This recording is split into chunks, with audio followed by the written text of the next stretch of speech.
রাতের পর রাত, ঘন্টার পর ঘন্টা কত অশ্লীল সিনেমার দিকে আপনি তাকায় রইলেন। চোখ আপনার বিরুদ্ধে সাক্ষী দিয়ে দিবে, আল্লাহ আমাকে তুমি তার কাছে আমানত হিসাবে দিয়েছিলাম, আবু আমার দ্বারা সেই কাজ করছে, আমি চোখ তোমার সাক্ষী দিয়ে দিলাম।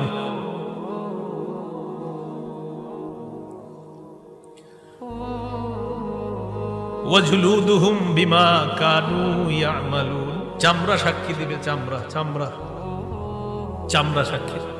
নবীজি বলেন কিয়ামতের ময়দানে আল্লাহ তাআলা তার আরশের ছায়ার নিচে 7 ব্যক্তিকে আশ্রয় দান করবেন। কয় ব্যক্তি?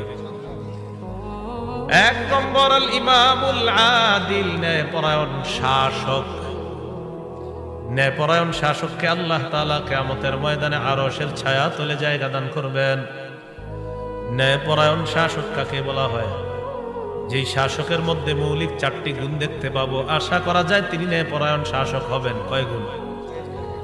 সূরা হজের 41 নম্বর আয়াতে আল্লাহ বলেন আল্লাযীনা ইম্মাক্কান্নাহুম ফিল আরদি আকামুস সালাহ ওয়া আতাউয যাকাহ ওয়া আমারু বিল মা'রুফি ওয়া নাহাউ আনিল মুনকার।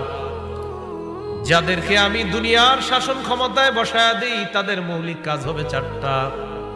1 নাম্বার তারা নামাজ কায়েম করবে, 2 নাম্বার যাকাতের বিধান চালু করবে, 3 নাম্বার সৎ কাজে আদেশ করবে, 4 নাম্বার অসৎ কাজে নিষেধ করবে।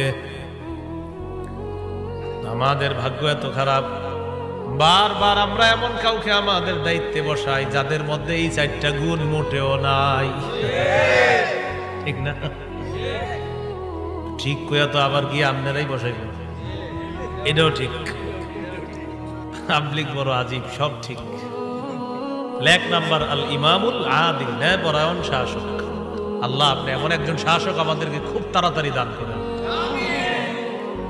2 নাম্বার ওয়াশাবুন নাশাআ ফি ইবাদাতি রাব্বিহ, ওই যুবক যে যুবকের যৌবনকালটা ইবাদতে কাটে। সুবহানাল্লাহ। যার যৌবনকালটা আল্লাহর ইবাদতে লালিত পালিত হয়। অনেক যুবক আছে এমন যারা মাদক দ্রব্য নেয়, ইয়াবা নেয়, বিভিন্ন নেশা জাতীয় দ্রব্য নেয়। তাদেরকে যদি বলা হয় নেশা জাতীয় দ্রব্য কেন নাও, বলে আমার ইচ্ছা। সিনেমা হলে কেন যাও, বলে আমার ইচ্ছা।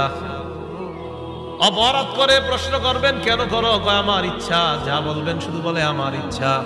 এই গুনাহ করো কেন, আমার ইচ্ছা। নাফরমানি করো কেন, আমার ইচ্ছা। এই মিয়া নামাজ পড়ো না কেন, আমার ইচ্ছা। রোজা রাখো না কেন, আমার ইচ্ছা। আল্লাহর আলো নেন, আল্লাহর বাতাস নেন, কিভাবে আপনি বলেন আমার ইচ্ছা।